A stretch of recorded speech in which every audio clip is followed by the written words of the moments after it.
ngaba kusiba yenze kaye Wisdom mutabani w'omulalo okitegedde obbe ettaka ng'ate otambula ne Salimu Sale munna ate kakati olaba Salimu Sale bamutadde ku by'ekyaki buli omu buli mugagga kati wali olabyeyo omwavu gwe bawayiriza ekintu ekitaliimu ne Salimu Sale babadde bamutadde mu by'ekyaki kapuloti 10 ku 10 tekawala na 10 ku 10 nze mutabani w'omulalo tubeera e Kampala bannange tuli balandiroodi nze mpambire nyina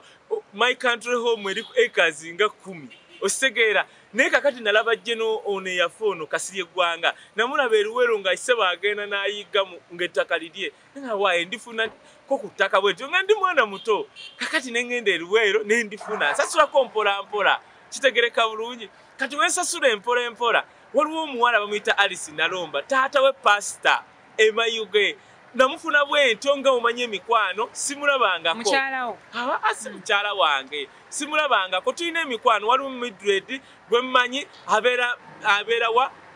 Durban namugulira n'ennyumba agirina sibalabangako emikwano gibaawo nga nange bangulira ebintu bye sitalaba omwana we Peter Musasi nze namusabira ku Taiba nenzijjayo omwana wange asabira ku Taiba abeera wange naye nga omanyi bannayuganda nze babeera e Bulaaya tubabeereramu kati yakubira nangamba Wisdom badde nyinawo ku busente bwange njagala okufunayo ku ttaka mbadde eyukke sira kye neekoledde konze batunda wano ku ttaka era omukyala mwamulayo ku mativi bamuyita Mastura Namale kanemutuka nemugaa nyina munaye sister wange badde nsaba omuguzeeko wali kati ng'omukyala oyo yawa basaveya eka 2 bamukolere ku kyapa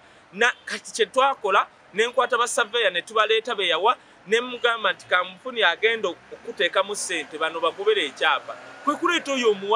omuwala taata we najja paasita we Mayuge najja taata we paasita wa myaka nga 8 nembayamba n'asasula nze nenyimirirawo nga witness kibanja mpula n'agula ettaka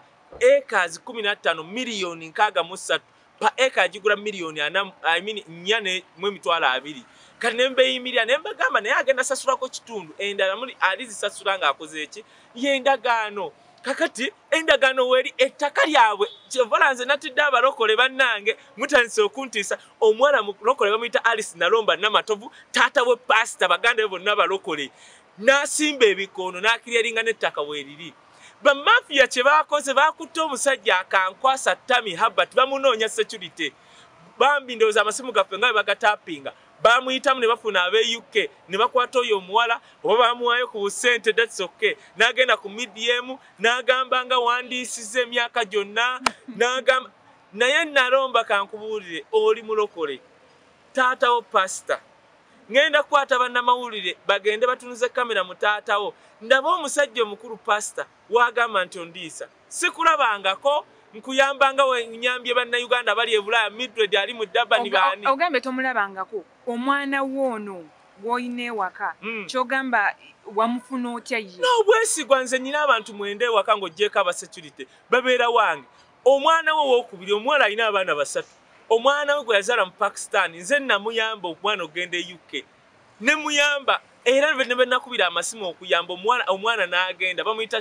Shanita naye yabeera ewange oba mwezi mulamba nga tugoba ku mpapula bano benjogerako balokole kati omuwala n'angamba nyinayo n'ate n'omulala gwe nazaala mu musajja omulala nyamba Wisdom ave mu kyalo abeereko naawe e Kampala konze no problem weyajja naabe ne mugaba omwana ataasome ti musukuna ekusomero konze tumutwale ku Taiba asomere eyo yina ssente zisobola okusasula ze wange namugjeyo ali ku Victoria sikuba mwana muto ng'omanyi okugambye singa ntandika bannayuganda ngambye Mildred ali UK naye abeera Dublin actually si Durban bakkeni bonna mbagulidde ebintu nga womanyi oli akwesigisa goroza lwaki teyesigisa taata we nga kimanyi Wisdom alina ssente kankoleki naye ssente endagaano weeri omuwala endagaano weeri ettaka weeriri yalisimba ebikonde gwali okirabye osobola okubba ettaka lyewasimba kati gwe bakutte bakulanga ki kyebabuuza omukazi Mastura yazze era yakoze interview n'agamba lwaki muswaza amanya g'abantu yaleese empapula n'agamba ettaka lyange oyo omuwala gwe bagamba wuuli mubanja ono yamweyimirira era nze nkubira ono kuba nze simumanyi mubanja asasula miliyoni 24 mubanja n'aleeta ne mukwano gw'omulala Dorothy Senfuma n'agula ettaka mu mannya ga maama we n'asasula miliyoni 17 naye bamubanja kibanja mpola nze nabeeyimirira siwandiikangako ndagaano egamba nti ngulira gundi ettaka mbeerako nga witness naye mbadde mbasaba mwenna bamafiya kakati nkuba mpya ye yazze bwe muba mugenda nalabye munoonyereza omukazi gwe nali njagaddeko simanyani no problem mujje nze bwe muba mwagala okubba muve mu entertainment industry me I don't care nze njogera ne president sometime we agree and we disagree katika kaye Kasuku kubanga nibangambye Kasuku yali akuyise nga mugenda kola interview yes Kasuku abiyingiriramu nze nali ku Serena nalinda Kasuku nga ngambye wisdom nkunoonya njagala interview kakati nga nina okusinkana director ministry ya gender bwe malao Hanson ne mugamba manyi tugende tulye ku Serena ne tugenda ku Serena nengamba Kasuku oluwa wangambye zinesa nangamba nzija teddamu kwata simu yange atandika kunsindika message kakati nengamba Hanson nze ngenda n'oluweero nyamu sente bwange njagala kusasula ate nyina mukwano gwange Alice ne taata wajja kola ki Kasuku teddamu kwata nga nsindika message nzija olowooza kino Kasuku akinamu omukono mukwano gwange era wanaaba akinamu naye takirinamu tasobola kuba Kasuku ng'akinamu but I think it was just a coincidence ndowooza oba baatapinga simu yange naye bamafia kubanga omusajja akankwasa Tammy Herbert tumunoonya idea tugitadde mu ba intelligence yonna era ngenda giwaako ne Kasuku anyamba agikubeko bw'ati bw'aba teyakirimu kakati oba baatega simu ye ne balaba nti nno ngenda Luweero ne bagenda kati that time nerega yasatambula na security kwa namanya I'm going 1 hour no ubimanyi oberamu ne busente bo tupe oleme bulya kakati nze nyina acres kumpi 4 njagala kuzimba site yange twagala kukaddiwa ku myaka 4 nti wova wano ogendayo n'owumulirako ng'empambira nyina home state yange mpumulirayo nange nkube ku masasi mu nsiko kakati ekiriwo kiri nti ku myaka 32 kye nagambye noono Yisima eyalemu Sweden mbu yagambye wisdom tagenda nako Bulaya Sweden gwe Yisima gye wali ogenze Rwanda wammwe nagenda Sweden kyomanyi kyokka ku myaka 6 oli mu apartment Museveni bwakugira fe tuwagire NRM nga tulina sente zaffe beereeyo nga weetimbye kadi ze NRM n'amaalogo lowooza nti no ze passport kubeereeyo wisdom ize mahogany tomutya yagagala mwana muto Katonda n'amuyamba ba Jackson babano be bansabira ne tuba okay okitegedde buli mwaka tujjeewo mmwe tujja kulamuza sisobola na kulambula Sweden kiri kyalo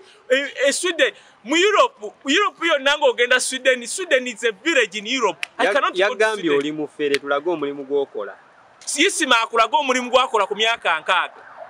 anze sikola kakati nfuna bufunyi I build centers ezinkolerera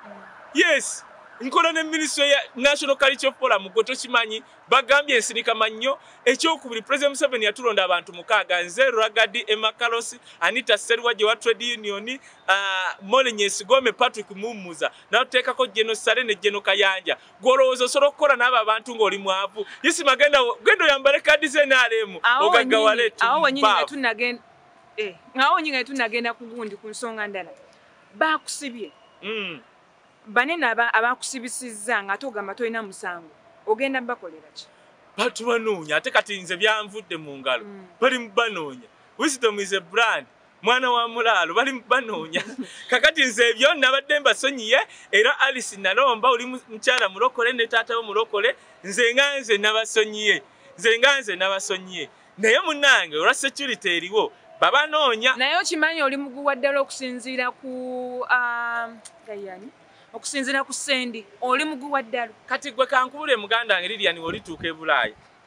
abasajja wogenda e Bulaaya nga Eddie Sendi okuba ekyeyo ku myaka gye otabuka obwongo Eddie Sendi waddi kikyalina China kimu kuddira abayimbi ba Uganda batwala ku Georgina muyimbira bwerere wagagadde kugwa ne Sendi ani mulalu ku myaka agenda mu 5 kikyalina ettaka lye baliko lya taata waabwe yabalekera and I respect that kikyalina era agaggawadde kozesa abayimbi bukyajja ku show ya Kasuku akwata abayimbi ne bamuyimbira bwerere Kasuku I mean Eddie Sendi sigaza abayimbi be Uganda bwe muliko leverage nti okuba music waabwe mutegeka ebivulu ne babakola bwerere ne mugaggawala ekyokubiri leverage joina nti Sendi event kugenda ku bya Buganda nti gwafuna weka contract za Buganda kozesa that leverage wisdom mubeeko